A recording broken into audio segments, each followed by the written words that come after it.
changed my headshot to a picture of a wolf. That would work, you know. And I went in and I basically pitched them my story of Dyson and what I thought he should be, backstory, and what I would want to do with him as a character. It was kind of less of an audition, more of a pitch. And then they brought me in to meet Anna, or a couple weeks later I screen tested with Anna. And yes, I picked her up and threw her against a wall in the throes of passion. And we broke the drywall. And that was when we both got the part. Yeah. I didn't do that at all. I just auditioned, but I do remember on the screen test, the director of the very first episode, who was that guy? Incredible. Oh, that guy. The French guy. The guy who shot our pilot was one of our great Canadian directors named John Fawcett, who has now created Orphan Black. Yeah, big shout out. But yeah, that guy was... No, but there was Alec, can you end? Yes, Alec, can you end? And he said to me in the audition, because they wanted to make sure that Anna and I had a ton of chemistry, like it was drilled into me. The casting director came outside, I was sitting in the waiting room, and she was like, I just want you to know, whatever you can do to emit chemistry to Anna, because they need that, they need to see that you guys have a real connection. And I got in there and the director was like, what do we need is the ba-ba! That's literally what he said to me. He was like, we just need no. I was like, what the fuck does that mean? What are you talking about? So I knitted my face off and as best as I could. And here we are. Yeah. The thing that I always find really interesting about the Canadian industry is that it's very small and tight-knit. And I know that some of you guys on the cast worked together before this show. How did that change the dynamic on set, knowing each other? I like how you say, what did you say? Tight-knit. Tight-knit. Yeah, we say loose and incestuous, but that was a nice way to put it. Go ahead, I only knew Anna a little tiny bit before I was on the show, just from the audition circuit and that. So I had a very little bit of a sense of her, that was all. I didn't know any, I'd worked with you on Paul Shepard, and that was it. And I played a psychotic ex-girlfriend of yours. Yeah. I was a professional fluffer. Yeah. No. Yeah. I fluffed for a living. Does everyone know what that means? Yes. No. I'm just realizing these are pretty typical cast chairs that they have us sitting in. And after 20 years of sitting in these things, I still don't know how to get comfortable. They're like, they're the worst.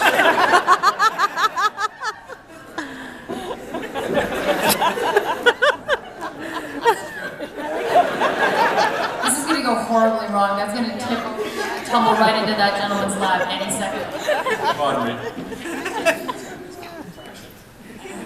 I don't know. I mean, I think it seems smaller than it, like, we've worked together quite a bit now, Chris and I, and Jeremy Lalonde, who wrote and produced Sex After Kids, which screens tonight, by the way, at the Edmonton Film Festival, has invited us to be in a few of his projects because he's worked with us. So it seems like the only people that we work with are the people from Lost Girl. But there are actually more actors in Canada than those that work on Lost Girl. So although it seems tiny, I think it's bigger than, it's less tight-knit. It's loosely woven. Yeah. Yeah, I didn't know anybody except for you. Yeah. But since then, we've all managed to keep working together. Yeah. Yeah, I've had enough now. I want to work with some other people. Speak for I mean, yourself. you're awesome. We had something going. We do, but it's for later. She just loves breaking my heart. Over and over again. Yeah, I think have we rounded out that question? So first season, did you guys have any inkling that the thing that you were creating was going to become this fan phenomenon that, you know, fills rooms full of people at conventions? Did you feel it was something special? Honestly, the worst chairs ever. I anyone to be able to sit in I'm doing just fine.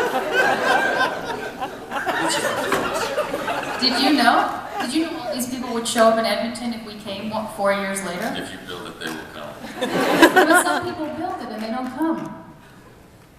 That's true. Ah. No, we had no idea. I mean, I've never been involved with a genre show. The closest thing I did, the Tudors, but Tudors is a great show, but it doesn't bring people out in droves to come and see it.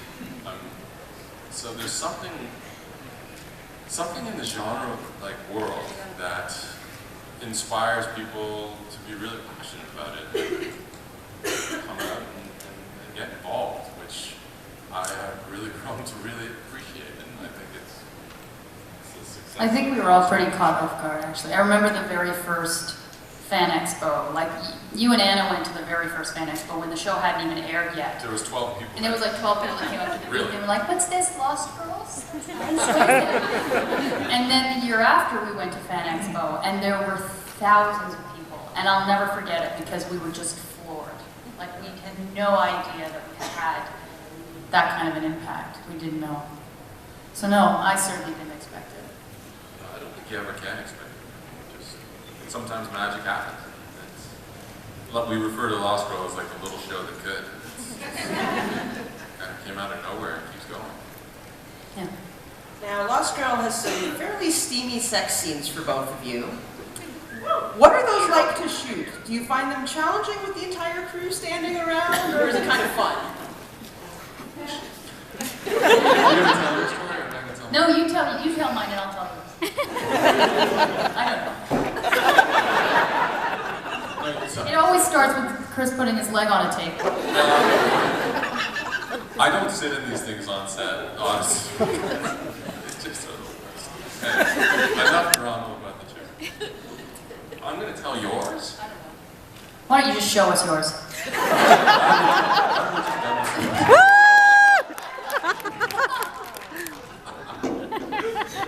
I don't know, you get used to the crew being there. The crew being there is kind of the least of your worries because they're always there. They literally don't care, the crew. I'll never forget. Oh, they care. They don't She care. tells herself that. No, just they don't to care. make herself feel less gross about They it. can't wait for someone to say that's a wrap or we're on the window. The window's the scene before you say wrap. But I was on a show called The Guard, and it shot in Vancouver, and I'll never forget, I was doing I think it was my first shower scene ever. And I had nothing on except like pasties and this nude thong, and that was it. And I took all my robe off, and I'm standing there, I'm feeling really self-conscious, I'm just standing there in front of everybody. And I look over, and the camera guy's fully yawning his face off. Like, bored out of his mind. I'm totally naked. I was like, really? Are you naked for the rest of the shoot? Are you okay? You need a coffee? This isn't doing anything? Okay. And I realized no one cares. Except you guys, and thank you for that.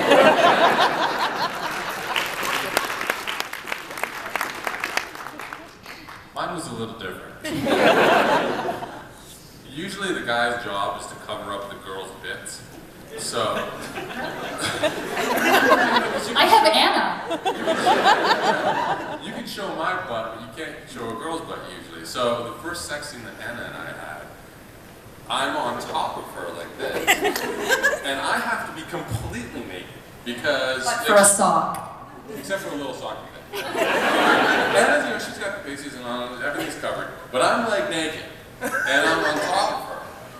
And we have to roll into this her on top flippy thing, but what that means is for me to start the roll, I'm like this. And you guys are the camera. And I look behind me, and not only is it camera, it's Video Village, it's the whole fucking production.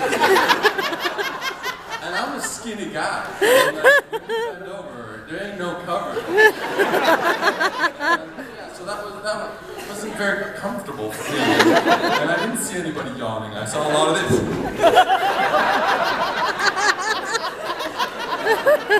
I was yawning.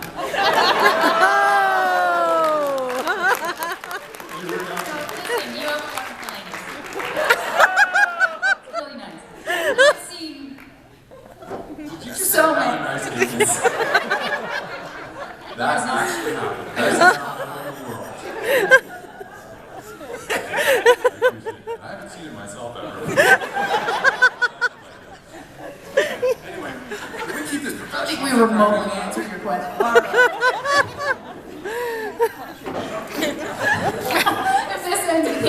off the stage. That'll be amazing. Okay, each of your characters have had several story arcs over the course of the series. Which has been your favorite and why?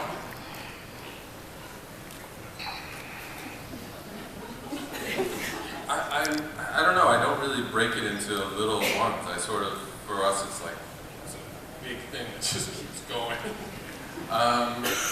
Well, what has been the most, perhaps, interesting or challenging for you then as an actor so far in Dyson's story?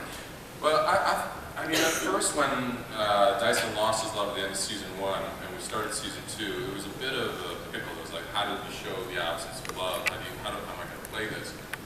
And originally we were only going to do 13 episodes that year, so I was only going to have to do that for maybe 7 of them, and then we got backward for another 9. So all of a sudden I'm playing this absence of love, this dour sort of feeling for 20 episodes. And while I was doing it, I was starting to really loathe it. But now I look back and I see that it actually was a real gift because it gave me somewhere to go. You know, like season 1 was falling in love with Anna and then and then, you know, losing it and then bringing it back. So it's been a nice roller coaster ride for Dyson, as opposed to if I hadn't done that, it would have just been, you know, I love you. I love you more. I love you even more. I love you so much I'm gonna explode. I exploded. That's it. I'm embarrassing. And I even love you more.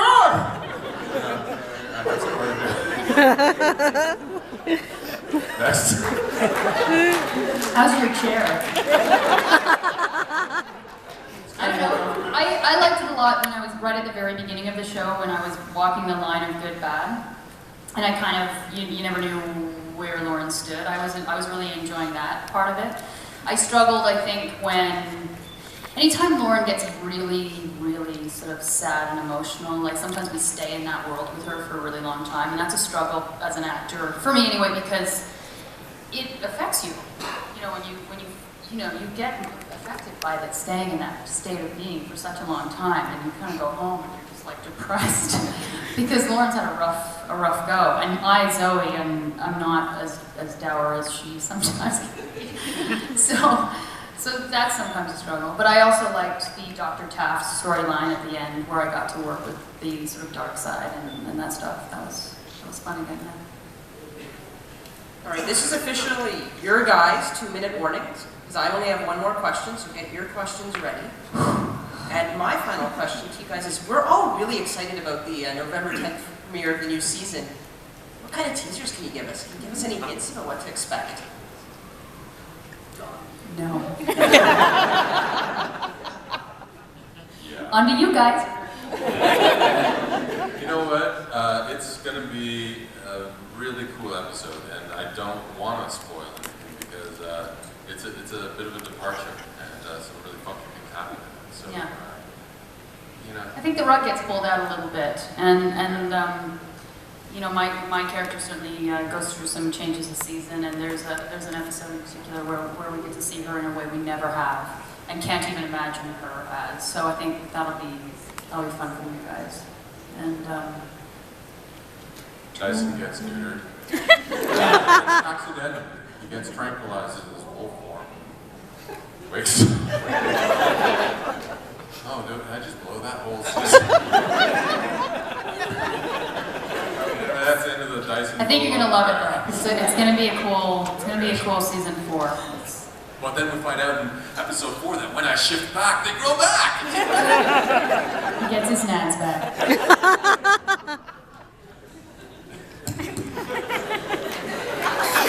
All right, you guys have some questions, or have the two of these guys totally intimidated you? If you could head to the side, that way everyone can hear, that'd be fantastic. Otherwise, I'm going to be like the ship's computer repeating everybody's questions. No thanks. Hi. One of my favorite Lost Girl episodes was the one, I think it was in season 1, where you guys were all trapped in the bar and all of your characters were switched between everybody else. As an actor, how was that to sort of have to try to become a completely different character that you work with all the time? Amazing. such a joy when you're doing a series playing the same character for so long, which is also incredible. But to have the opportunity to play something totally different is a huge pleasure, you know. It really freed us all up.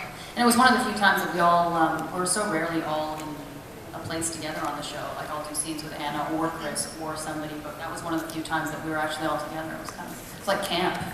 Totally, it was like theater school, you know. We were all helping each other out. Ksenia and I would work on, you know, I would show her Dyson stuff, and she would show me her stuff, like, and just like how she would sit. And actually, Anna and Ksenia acted out the scene that, who was the actor who played? Michael Cram. Michael Cram, who did such a great He was job. on Flashpoint for a lot of years, and then he came and did that guy on our show for that episode. And he just fit right in. It was fantastic. And, like, so they would act out the scene for us, so we would just try to kind of mimic them and get into it. And it was a real collaborative feel, and kind of some of the most fun we've ever had. Yeah. I played a raving lunatic, but yeah. And Dyson for about 10 seconds. 2 seconds, yeah. And the guy that I had to play was, I just had a little tiny piece of his audition tape. That's all I had, and it literally was, I don't even think it was 30 seconds or 45 seconds of him playing that guy Raynard. And that's what I had to base my entire performance on, was the essence of whatever he brought into that audition. So that was And all he did was just, yeah, that was it. that's what I had to work with. So I didn't have the luxury of working with some of the other cast and figuring it out. I sort of had to build him a little bit. Thank God you're as good as you are. Oh, Chris.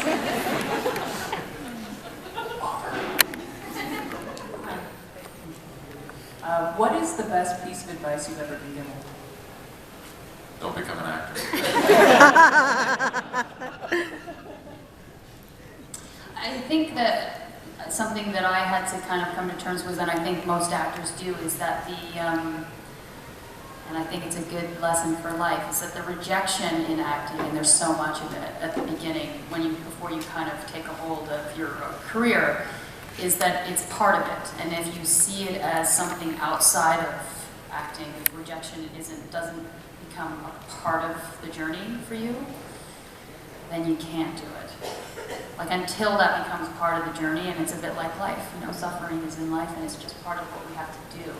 And I think that when I finally realized that a no was just part of the same thing as when I got a yes, that I sort of let go a lot, and then my work became better.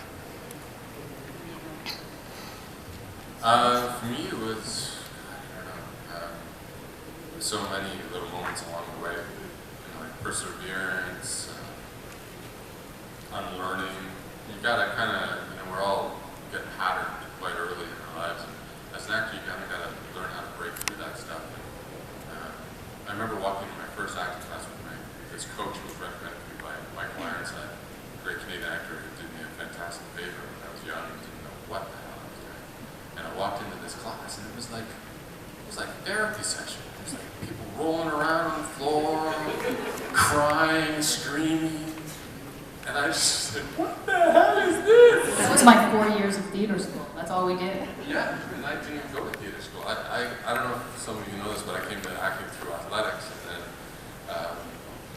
kind of had to learn it all while I was started work 20 years ago. And so it was kind of new to me. I was an athlete. I think it made sense. If I trained a little harder, I could run 1 second faster. And then all of a sudden I was like, no. Read this poem and tell me how you feel. Why? Get away from me. No, so it was I'm not really answering the question. It's a lot about letting go, acting, right? It is. It really is about letting go. And like, you know, playing that character Raynard in that body switching episode was probably one of the scariest things I've had to do as an actor. It was terrifying. I remember thinking that what I can never do in this part is feel self-conscious. Because as soon as I start to feel self-conscious playing a character like that, it's over. So I had to go balls to the wall and just play him, no matter how unattractive I was going to look, and I did. But you know, if you're going to do some interesting work, you really do have to let go. Same as life. think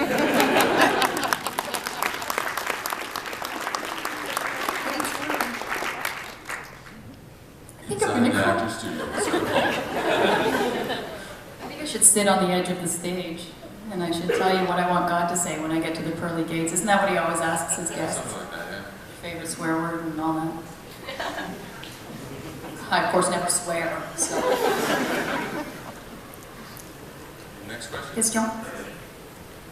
Yes, with Lauren forsaking her fealty to the light and working with the anti-Fae, can you see her actually starting to work with the dark, perhaps? Sure. I mean, Lauren's one of those characters, I never know what they're going to do with her. So I'm sort of never surprised anymore what they throw at me, you know? So it wouldn't surprise me if she worked with she could work at McDonald's next episode. Yeah, totally, that makes sense, for sure.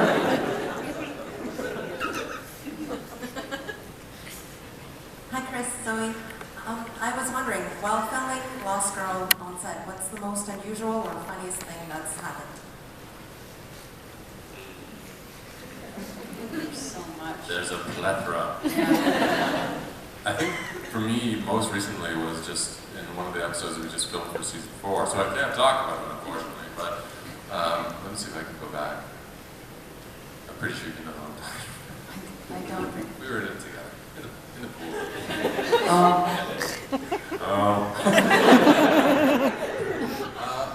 Cool. Yes.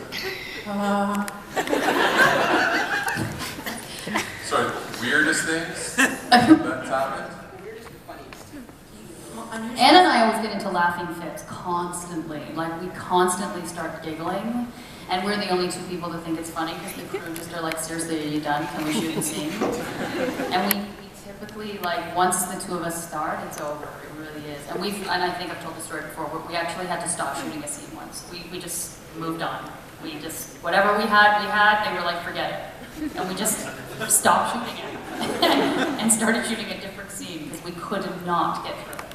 So stuff like that I happens. think one of the funniest ones that comes to mind is it was a scene where all of us were together and it was about 3 o'clock in the morning. We were all pooped and Rick Howland had to finish drawing a perfect circle on the floor. And he just couldn't do it. They pre-drew the circle, so most of it was drawn in He about just 3 had to quarters. do like He just had to finish a it off. little bit, it was just like, He was like, that was funny in and of we itself. were like, But then Casey Collins just lost his shit. When he starts laughing hysterically, he laughs like an 80-year-old grandpa. I have no clue, like, cool buff kind of he guy. never loses it either. He's like even Steven and Casey And then Collins, he's right? literally laughing like, that's how we laughed. We all stopped. We didn't know where the sound was. He left set. He just walked off. You see Casey in the corner like this. And then we all just like melt down. Just like, oh my god. But Rick Howland can't make a circle. Not to throw Robert Casey Collins under the bus or anything, but when he's really tired, he does laugh. Anyway, this isn't going to be televised. Stream this stuff. He's never going to find out.